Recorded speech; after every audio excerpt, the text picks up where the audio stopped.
예, 자, 오늘은 계시록 12장 말씀을 이어나갈 겁니다.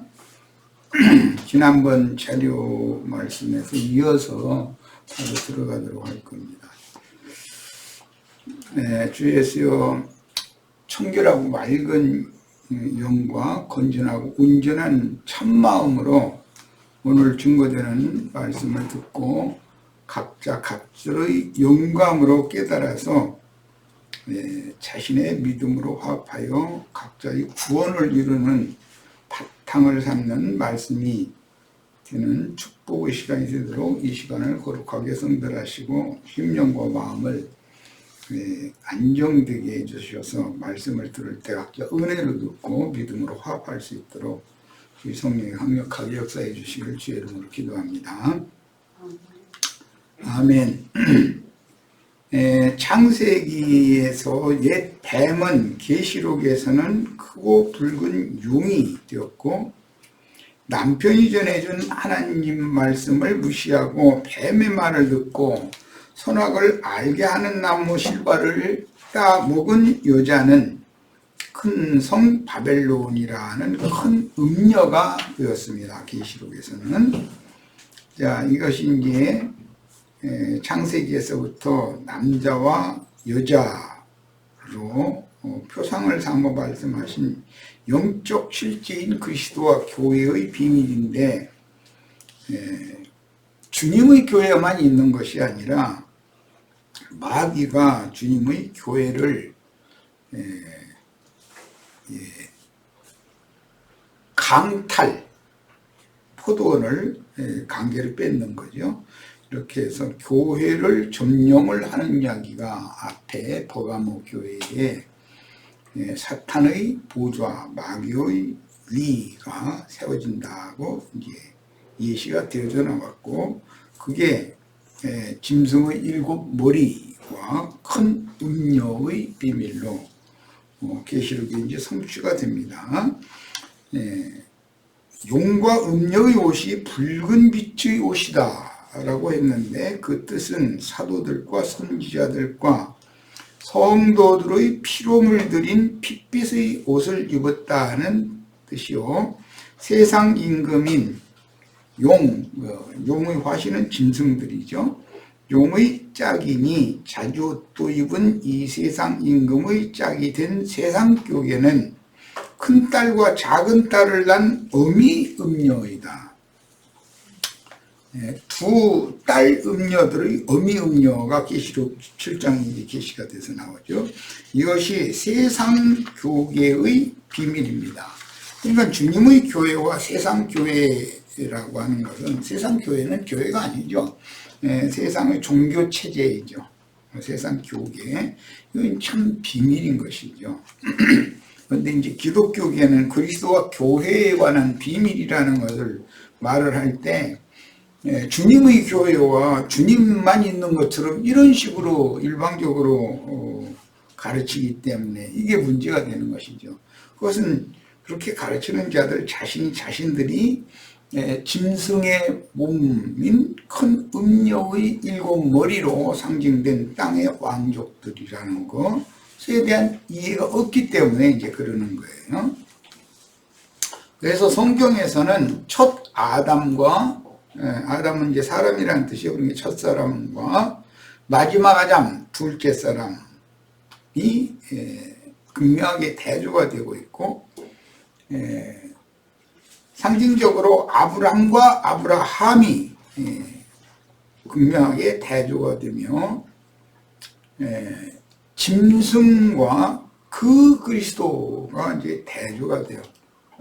짐승이라는 게 들짐승 중에 가장 간교한 것은 뱀들이었다고 그랬는데, 예루살렘 지도자들 보고 이 뱀들아, 독사의 새끼들아, 이렇게 표현을 해서 그들은 다 뱀들이라는 것이죠. 즉 옛뱀, 큰용, 마귀, 계시록에서는 이렇게 성취되는 자들이에요. 그래서 그 그리스도와 그 들짐승들이 대비가 되고 있다. 그걸 이해를 하셔야 됩니다. 그 다음에 아담을 위해서 여자를 지어주었다고 되어 있고, 그 여자는 이제 타락하게 되었고, 그 다음에 부속의 옷을 입은 다음에는 새 여자인데 그건 새 여자는 이제 하와라고 이름이 주어졌죠. 그 다음에 아브람과 아브라함 이야기에서는 사레와 사라가 이제 대비가 되는 거예요. 계시록에서는 큰 음녀와 정결한 처녀는 신부가 되고 아내가 됩니다. 많은 물 위에 앉은 큰 음녀와 시온산에 올라간 14만 4천의 어린 양의 신부에 대한 계시가 계시록에서 완성적으로 나옵니다. 그러니까 남자와 여자에 관한 비밀을 정확하게 알 필요가 있어요. 어줍잖게 이렇게 그리스도와 교회다라고만 말해서 안 된단 말이에요. 적그리스도와 음력교회라는 것이 있으니까 그리스도와 교회만 생각하고 있으면 안 된다는 것이죠.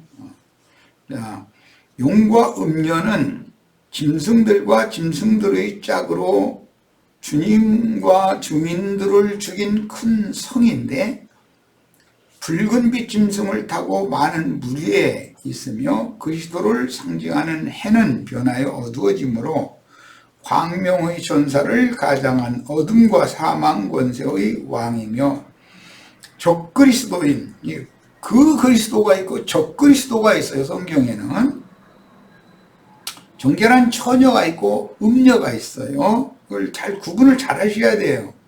다른 예수가 되고 적그리스도는 다른 예수죠.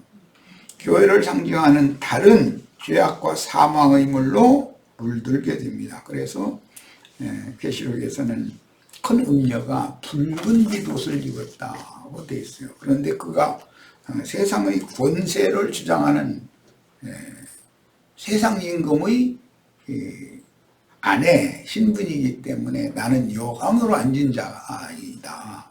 이렇게 나는 과부가 아니다. 이렇게 스스로를 위로하고 자긍하는 하는 말씀이 계시록에 나옵니다.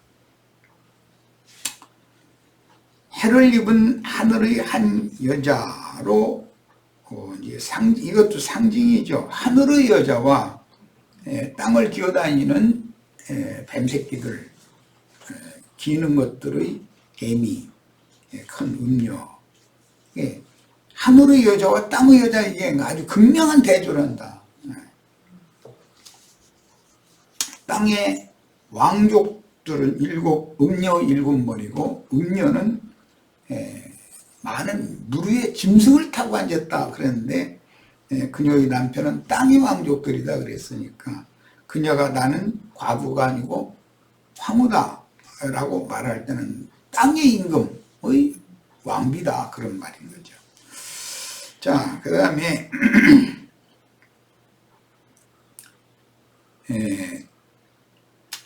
해를 입은 하늘의 한 여자가 피로 변한 달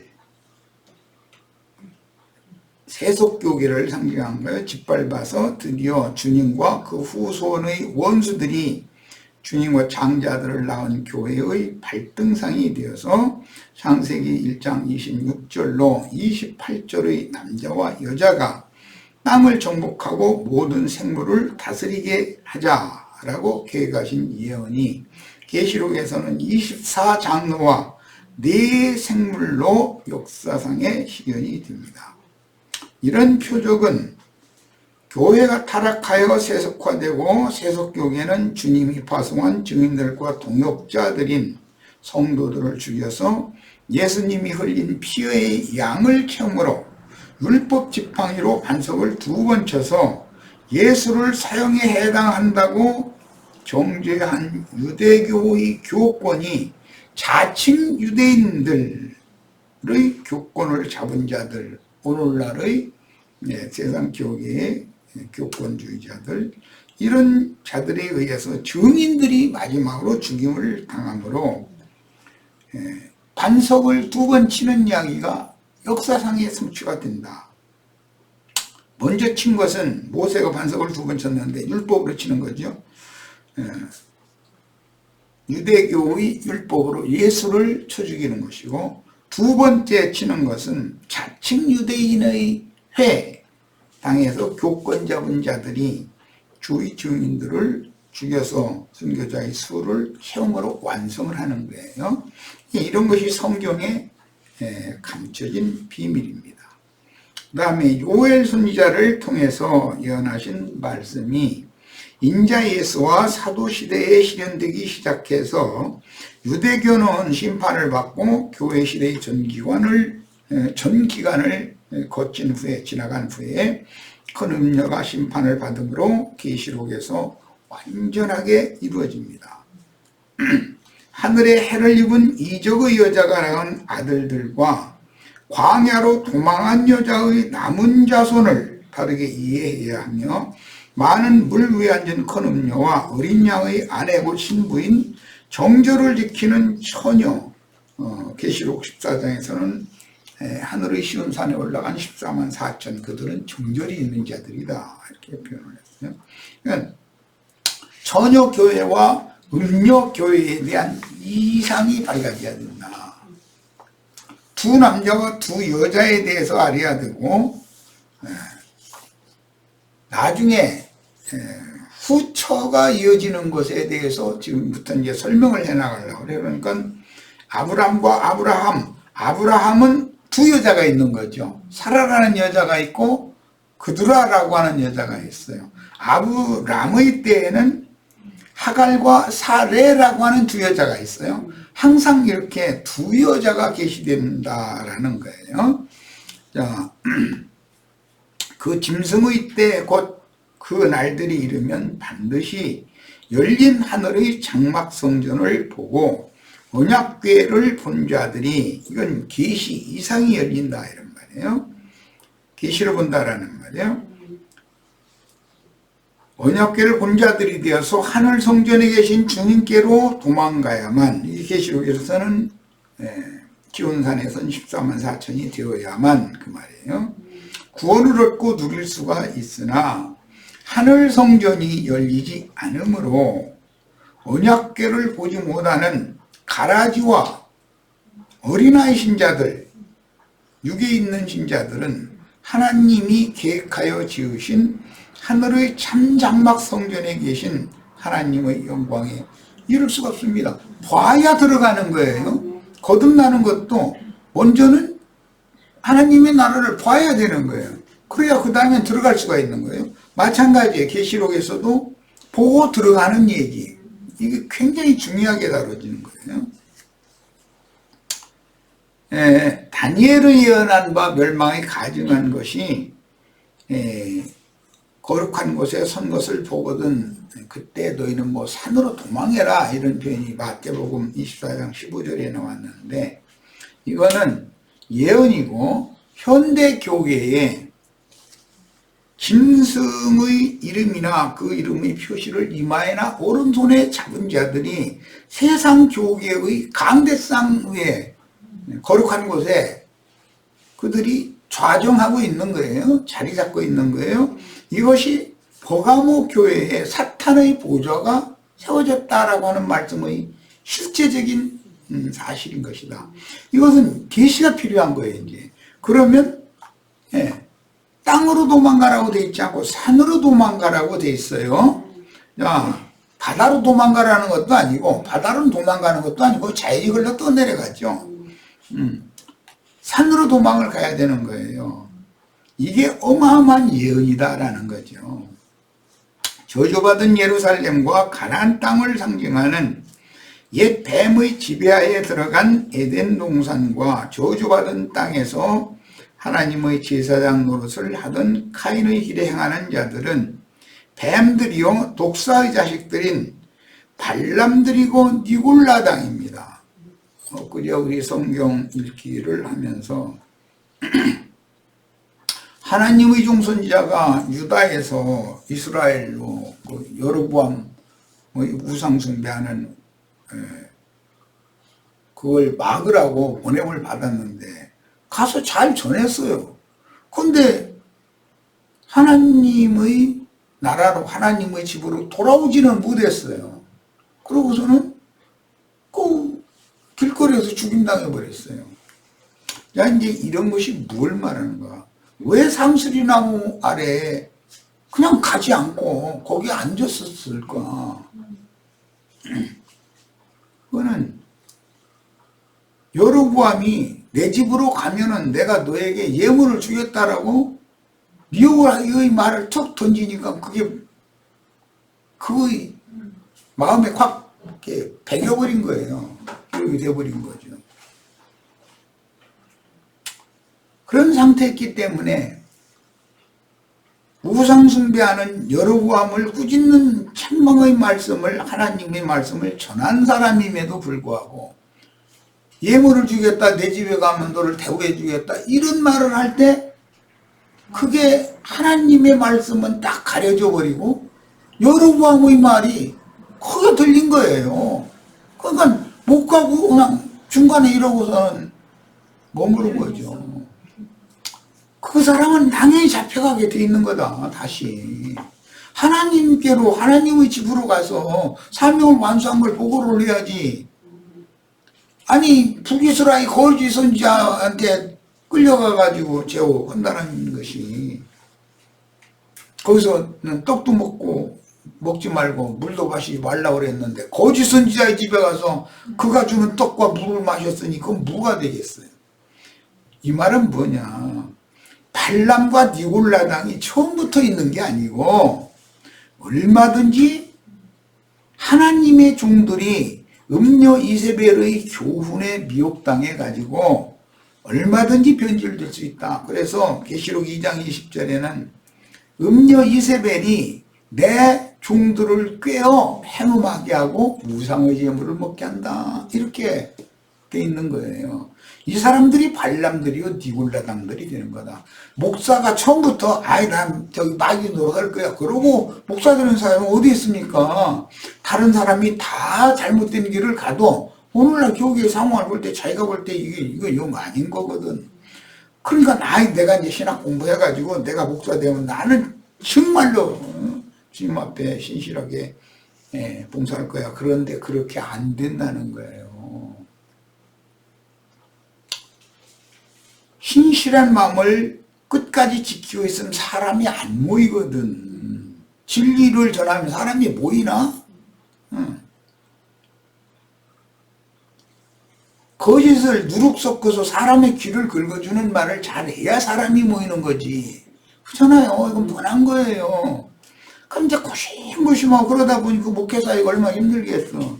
그런데 누군가가 막 와서 내 집에 가면은 너 대우도 해주고 예물도 주겠다, 이렇게 하면은 발람이 발락에게 그렇게 잔꾀를 넣어주게 된 것도 똑같은 이치다 이거예요. 원래 하나님 말씀만 전하려고 한 거예요. 근데 그렇게 되나 그게? 발락이 장로들 시켜가지고 너한테 많은 예물 줄 거다. 그러니까 내가 하자는 대로 해라. 그러니까 하나님 말씀을 겉으로는 전했는데 속으로는 이스라엘 백성들 우상의 제물을 먹고 행음하도록 참깨를 딱 넣어주고 가잖아요. 그 말은 뭔 뜻이요? 한 주먹 받아가지고 갔다 이 말이잖아요. 이런 것이 성경에는 나만히 얼마나 중요하게 기록되는지를 꼭 이해를 하셔야 되겠어요.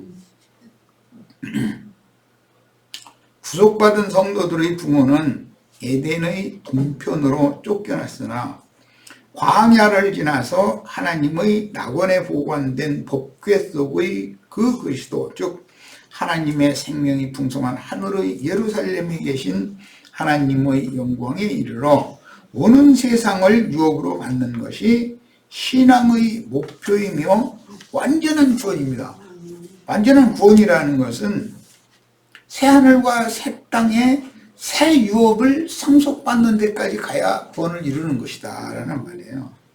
제단 아래에서 피를 신원해달라고 호소하던 순교자들과 열린 하늘의 참 장막 성전에서 수종하던 천사들의 금대접에 가득한 하나님의 진노의 불이 땅과 바다에 쏟아지는 7대접 심판이 집행되기 시작하면 하늘의 장막 성전에는 하나님의 진노로 인한 영광으로 인하여 연기가 성전에 가득하게 됩니다. 그러므로 큰 음녀와 그녀의 7머리와 연합된 이방인들과 할례 없는 자들은, 이방인들은 아말렉으로 상징이 되는 거예요. 불신자들이라는 말이죠. 할례 없는 자들은 블레셋으로 상징이 됐어요. 큰 음녀와 바다짐승의 10뿔이 주장하는 세상 나라에 불대적으로 심판을 집행하실 때까지, 즉 심판이 끝나기까지 하늘 성전에 들어가서 언약궤 앞에 이를 수가 없고, 이 말은 하나님의 얼굴 앞에, 하나님의 영광 앞에 이를 수가 없고, 성전 밖에서 심판을 몸으로 경험할 수밖에 없다. 이게 대례감을 받지 못한다, 버려둠을 당한다, 이 말이거든요.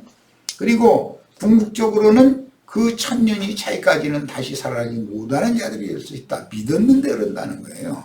뭐 가라지들이야 뭐 둘째 사망 둘못에 던져 넣을 거니까 얘기할 것도 없는 거고, 그런데 어린아이 신자들, 아직도 여전히 육신에 있는 자들에게 이게 경고하는 말씀이다. 우리는 이 세대에게 교회 시대의 종결기가 임했다는 것과 불이 꺼진 등대인 금촛대가 하늘의 장작교회로, 똑같은 교회지만 아시아에 있는 7교회들에서 하늘의 장작교회, 오늘 계시록 12장에 하늘에 해를 입은 한 여자에게로 옮겨졌다고 하는 사실을 정확하게 계시를 볼 필요가 있다. 그래서 세속교계인 큰 성 바벨론에 남아있지 말고 그 영과 신부가 오라고 초대하여 값없이 생명수를 받으라고 외치는 그곳으로 도망하여 증인들과 동역해서 하늘에 기록한 장자들의 총회에 이른 장자들의 교회를 즉 새 예루살렘과 참 이스라엘 나라를 재건해야 한다는 이상에 따라서 남은 일생을 이 일을 위하여 숨도 쉬고 밥도 먹어야 된다, 이런 말이에요. 이것이 행한 대로 갚아준다라는 말씀이에요. 행한 대로 갚아준다라는 말씀은 세상사의 뭐 옳고 선하고 이런 선한 일을 행하느냐 마느냐 그것에 중점을 맞춘 말씀이 아니에요. 그렇다고 해서 세상에서 나쁜 일만 행하라 그런 말도 아니에요. 내가 지금 하는 말은 그것은 하나의 표상으로서 세상에 좋은 일을 하는 거는 표상이고, 실제로는 성령께서 교회들에게 이런 것은 하지 말고 이런 것을 해라 라고 말씀하신 그대로 행하는 교회 생활을 어떻게 행할 거냐라는 걸 지금 말하는 데 목적이 있다는 거예요. 이스라엘 12지파 중에 구약시대의 장자권은 유다와 레위에게 있었어요. 왕권 유다에게 있었고 레위에게는 제사장권이 있었죠. 요셉의 꿈에 따라서 실제적인 장자의 명분과 권리는 라헬의 두 아들 요셉의 라헬의 아들인 요셉과 베냐민에게 장자권이 있는 것이다. 이게 이 요셉은 인자 예수를 의미한다면 베냐민은 그 영으로 오신 그리스도를 말하기 때문에 오늘 우리들에게 이 적용이 된단 말이에요. 베냐민에 관한 예언은.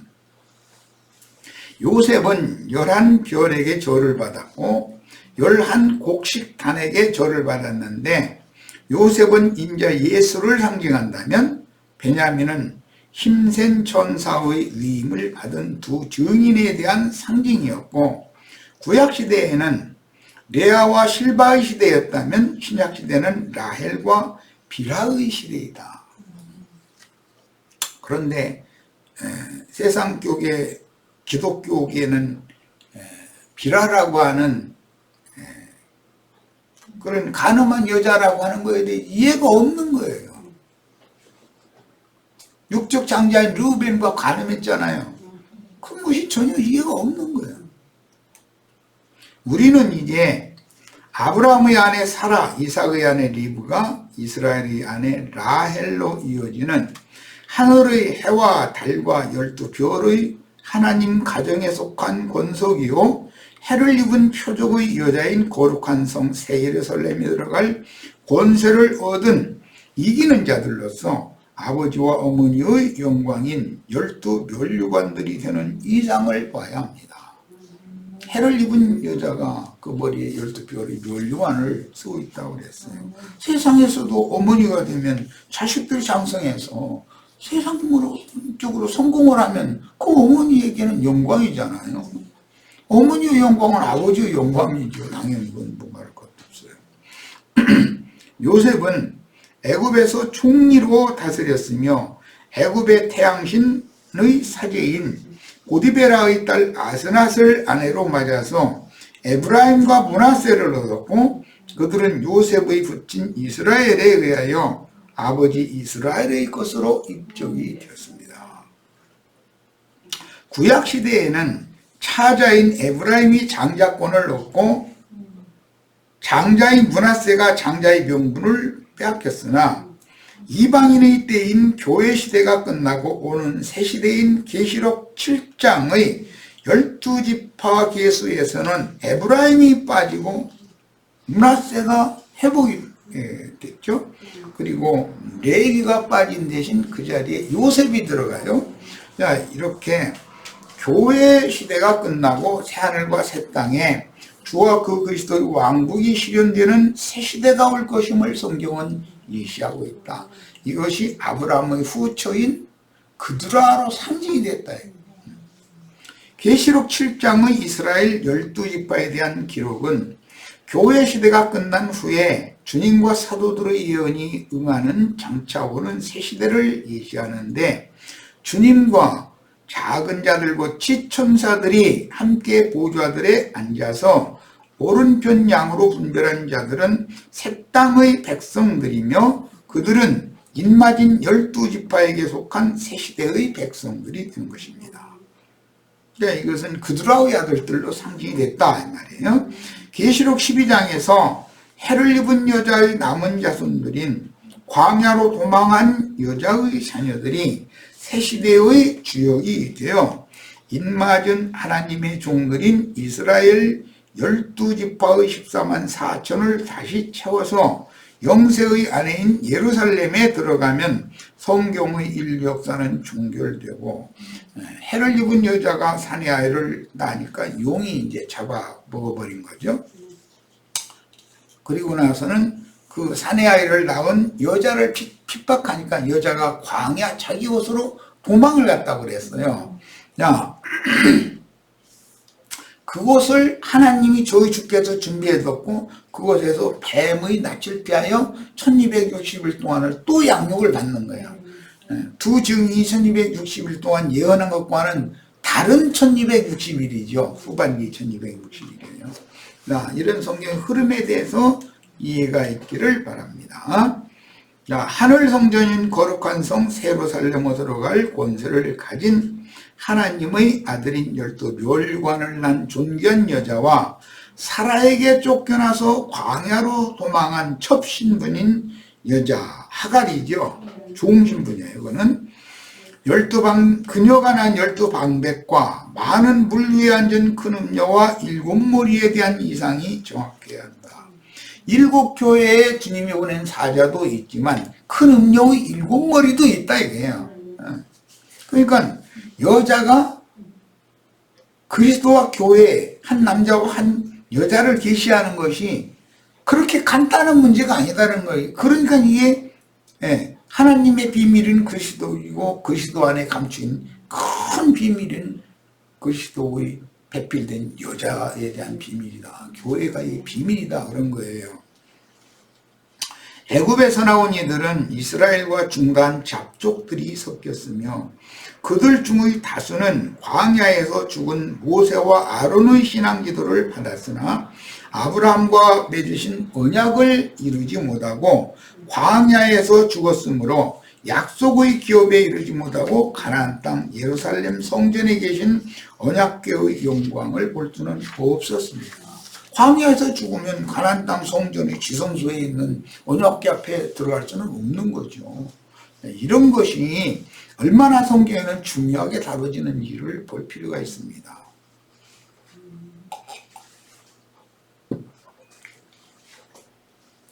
세상 교회는 구원이 없느냐 이런 얘기만 가지고 따질 일이 아니에요. 예, 구원받은 이들이 있어요.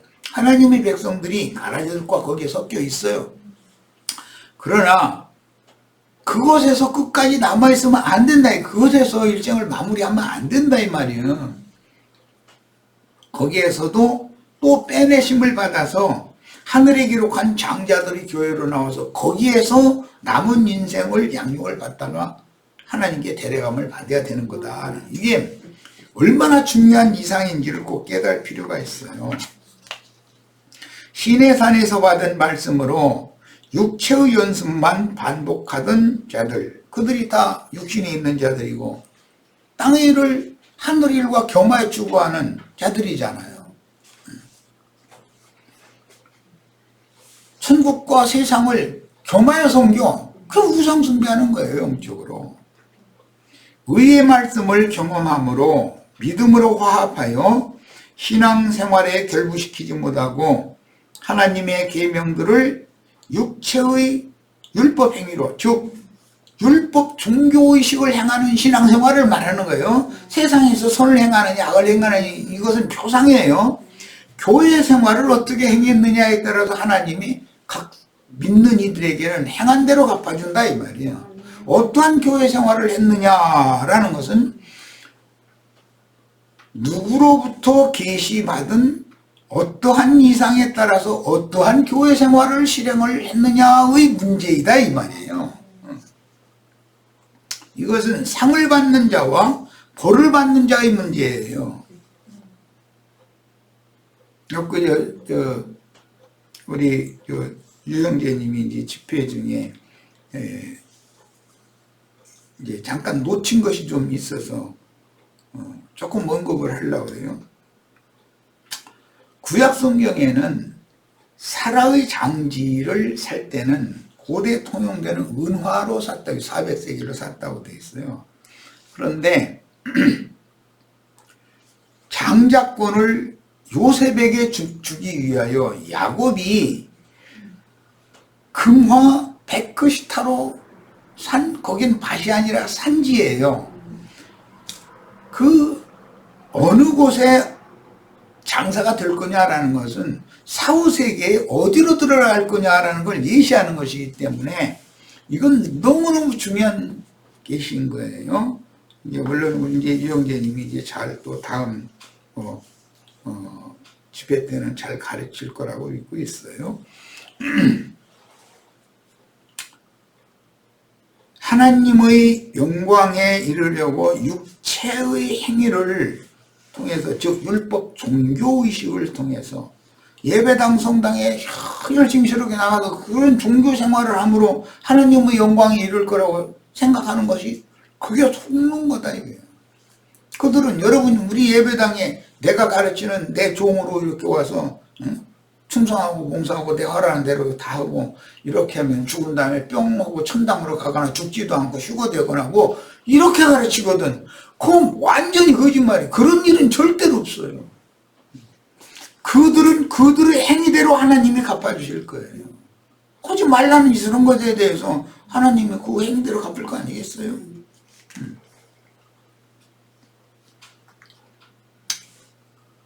하늘의 장자교회 생활을 추구하면서 영이 새로워지고 마음이 건전하고 온전케 되어지는 그 참마음이 되어져서 새하늘과 새 땅을 나의 기업으로 받는, 나의 영원한 초소, 거처로 상속받는 이런 걸 추구를 해야지. 무슨 세상사 축복받아 잘되고 뭐 죽은 다음에 천당 가고 이런 거나 추구 앉아서 하고 그런 생활을 하다가 거기서 일생을 마치면은 그 사람에겐 벌이 있을 거예요, 상이 있을 거예요. 이건 생각해 보란 말이야. 이게 얼마나 중요한 말인지. 광야 연단 과정을 무사히 마치고 약속의 기업에 이른 자들이라도 요단 동편의 기업을 모세에게 약속으로 먼저 받은 자들과 여호수아와 함께 요단을 건너서 할례 산에 이르러 할례를 받고 정복전쟁에 참여하여 여호수아에게 지도상으로 기업을 약속받은 9지파 반의 기업은, 즉 요단 동편 2지파 반의 기업과 요단 서편의 9지파 반의 기업은 내용상 다른 것이다 라는 거예요. 2지파 반이 약속으로 기업을 먼저 받았죠. 9지파 반은 약속을 지도상으로 받고 직접 가서 그 땅을 빼앗았어요. 그럼 이제 구원을 이룬 거죠. 완전히. 그래서 예루살렘 신전에 가서 제사를 할 수 있는 자격은 요단강 서편의 땅을 정복한 자들에게 있는 것이지 요단 동편을 약속으로 받은 자들에게 있는 것이 아니에요. 하나님의 경륜입니다. 먼저 요단 동편의 가나안 땅 기업을 약속받은 2지파와 반지파는 서편 기업의 분배와 정복 전쟁이 끝난 후에나 약속의 기업에 돌아가서 약속으로 받은 기업을 차지할 것인데, 이들이 곧 육족 이스라엘 12지파에게 붙여진 그 천년 기간의 14만 4천이다. 그들의 자손들로 상징이 됐다 이 말이에요. 자, 이에 따라 먼저 약속을 받았던 이스라엘 12지파는 신약 시대인 12사도에게 붙여진 14만 4천이 차기까지는 앞장서서 전도를 시작했지만 예루살렘 교회에서부터 인자 예수의 지지자들이 전도를 시작을 했잖아요. 그러나 완전히 이방인의 때로 시대가 바꿔지고 나서 이방의 충만한 수가 차기까지는 하늘에 간직한 기업에 참여하지 못했고, 이방인의 때가 차기까지만 일시적으로 이스라엘 12지파는 오히려 끊어지는 거예요. 예루살렘이 무너지고 이스라엘 나라가 로마에 의해서 망한 이후로는 예루살렘 교회는 유야무야 없어졌잖아요. 그러면 주님께서는 예루살렘 교회를 완전히 없애버렸다는 뜻이냐? 그게 아니다는 거예요. 이방인의 때가 차면 예루살렘 교회는 반드시 회복된다는 거예요. 그래야 가나안 서편으로 진군을 할 때 앞장서서 전쟁을 수행했던 2지파 반이 9지파 반이 기업에 안착을 하게 되면 약속으로 받은 기업에 다시 요단 동편으로 돌아와서 약속의 기업을 차지하게 되는 때가 당연히 와요. 그래야 온 이스라엘이 구원이 이루어질 거 아니냐 이 말이에요. 그러나 이방의 충만함에 차면 반드시 요단 동편 기업을 먼저 약속받은 2지파와 반지파로 상징된 이스라엘의 인마진 12지파는 도마와 디두모라고 그러죠. 쌍둥이라는 뜻이에요. 니고데모와 아리마대 사람 요셉의 사역으로 그들의 신앙이 반드시 회복이 되어 그 부활이요 그 생명이신 그리스도와 함께 부활하여 새 땅에서 그 천년이 차도록 하나님의 백성들이 됩니다. 도마는 부활하신 후에 제자들의 모임에 주님이 찾아오셨을 때 그 자리에 있지 않았었어요. 그런데 8해가 지난 후에 주님이 다시 오실 때 그때 도마가 참여해가지고 주님의 손과 발에 자기 옆구리에 자기 손가락을 넣어서 만져보고 주는 나의 하나님이시고 나의 주님이시라고 신앙 고백을 하게 돼요. 그 도마라는 사람 특징이 뭐냐면 나는 만져보고 내 손가락 넣어보기 전에는 난 안 믿어 이런 사람이에요. 그게 완악한 유대인 더디 믿는 사람들이 신앙을 상징하는 말이란 말이에요. 자, 하나님께 택하심을 미리 받은 그들이 이방인의 구원을 위해서 잠시 그리스도께로부터 끊어졌으나 신앙을 회복하여 인마진 12지파로 부활되고 오는 새 세상의 마곡 백성들 중에서 그들과 통역하여 다시 14만 4천을 채워 하늘에 간직한 기업에 들어가기 위해서는 우리는 땅의 기업을 받는 사람들이 아니죠. 하늘에 간직한 기업을 받는 사람들이에요. 그런데 새 땅의 기업을 받을 자들이 당연히 있다 이거예요. 새 하늘 받는 게 아니라 새 땅도 있으니까. 그래서 교회 시대 이후에도 이 세상에 남겨질 그루터기가 필요하다. 그래서 오는 새 세상을 위해서 우리는 우리의 신앙을 추구하는 것도 중요하지만 오는 세상에 남겨질 자들을 위한 것도 터는 닦아놓고 떠나야 되겠다. 뭔가 아브람, 하갈 자손, 이스마엘의 열두 방백으로 예시된 바다의 모래와 같은 자들은 하늘의 별로 상징된 아브라함, 사라, 이삭, 리브가의 자손을 그 다음에 야곱과 이스라엘 이어지죠. 그런 자손을 에워싸고 영과 육의 전쟁을 하게 마련이고 후초인 그드라 자손은 오는 새 세상에서 하나님의 백성으로 회복될 하나님의 백성들 계시록 7장에 기록된 14만 4천을 대표하는 여자가 그드라다.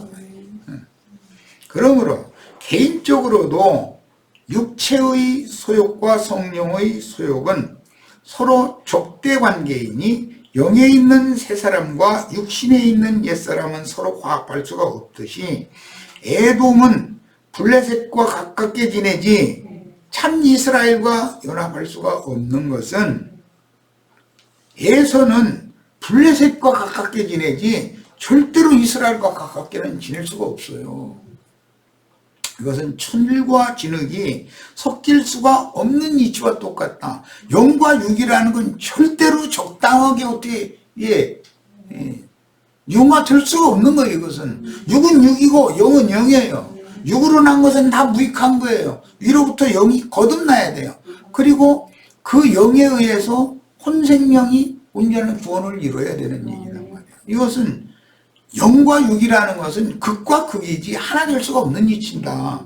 이것을 꼭 깨달으셔야 되겠어요. 자, 첫 시간 여기까지 해서 일단 마칩니다.